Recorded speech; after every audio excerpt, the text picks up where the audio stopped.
Ladies and gentlemen, welcome to another episode of Let's Taste with the Intrepid Wino. My name is James Scaresbrook and thank you for joining me.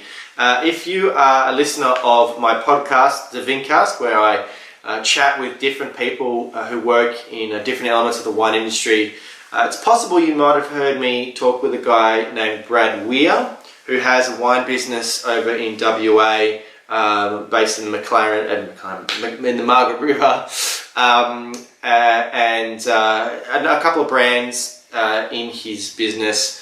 The one we are looking at in this edition of Let's Taste is Amato Vino.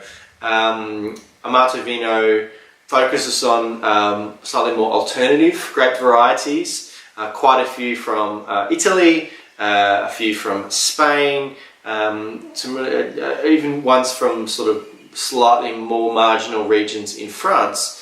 And when I was in one of my favourite local independent wine shops, I saw a wine that I hadn't actually tasted. I didn't know that Brad made wine from this particular variety. So we're going to taste the Amato Vino 2015 Montepulciano. If you're not familiar with the Montepulciano grape, it is from Italy.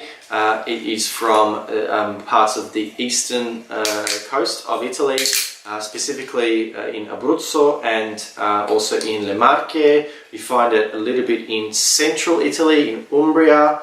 Montepulciano has been in Australia for a while now, and can find it growing in a lot of different regions. It is quite a malleable variety in my experience, and so it is quite adaptable to different climates and also into different winemaking styles.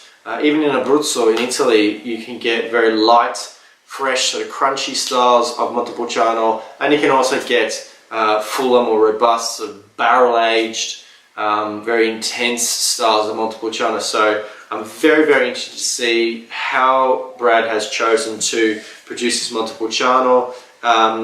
This actually comes from the Ricatera Farms vineyard, which, if you are not familiar with it, is in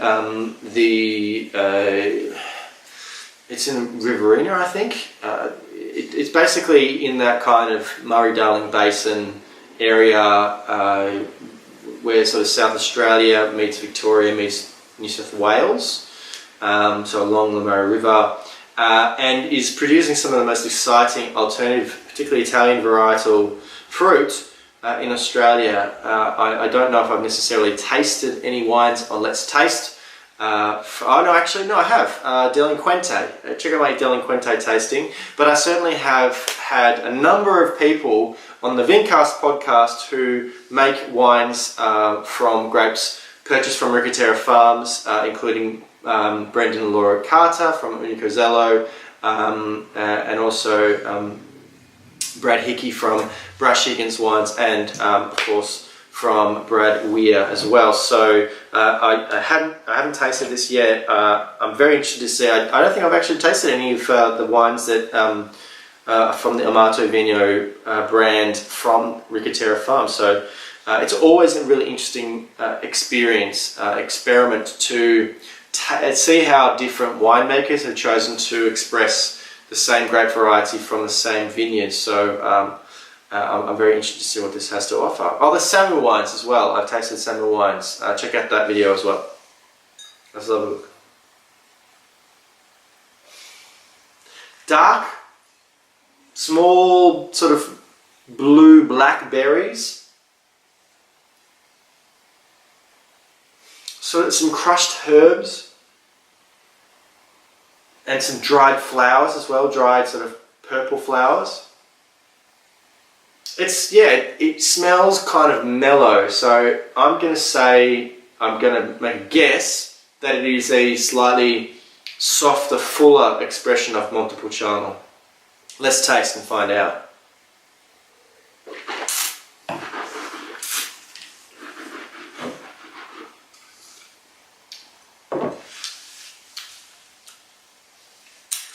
It's not quite as mellow as I was thinking.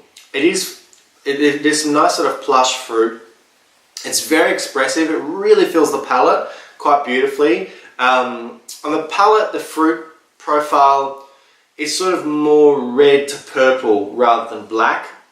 So it's more sort of ripe cranberries.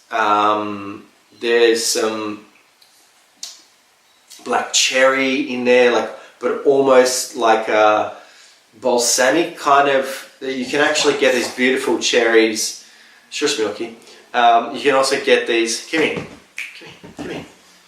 You can get these beautiful cherries which have been preserved in balsamic vinegar, which are quite lovely. So there is like just a hint of bitterness in this one, which actually I quite like. If it's not kind of aggressive and too full on, where it's just sort of really screwing up your face, I think bitterness is not a bad thing, particularly when talking about dry wines. But there is some sort of softness of the tannin as well. Yeah, like I said, it really does fill the palate. It's quite intense fruit, but it has a nice sort of savoury edge to it as well. That there's sort of the herbal element comes through a little bit. Like texturally, it kind of has a bit of a sort of a lamb fatty kind of character. But look, that's a really delicious wine. It's sort of, because Montepulciano is so malleable and really does depend on where it comes from and how it's made. It's sort of hard to say what is and what isn't Montepulciano.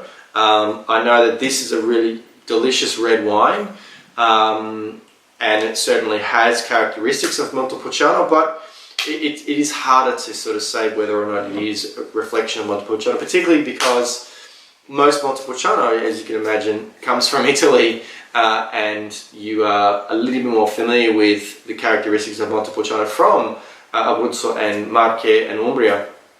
So I'm excited to see what a Montepulciano looks like from this part of Australia, and I'd like to see more.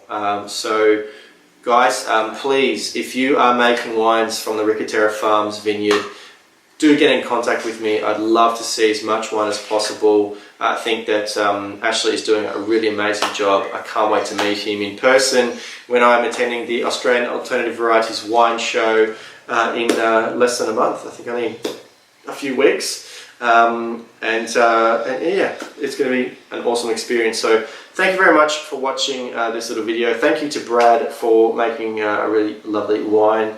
If you did enjoy this video, please hit that like button, leave a comment below, and make sure that you share it. And make sure you subscribe to the Intrepid Wino channel on YouTube. Visit me at intrepidwino.com. Follow me on social media. Pretty much all my accounts are at Intrepid Wino. But until next time, cheers.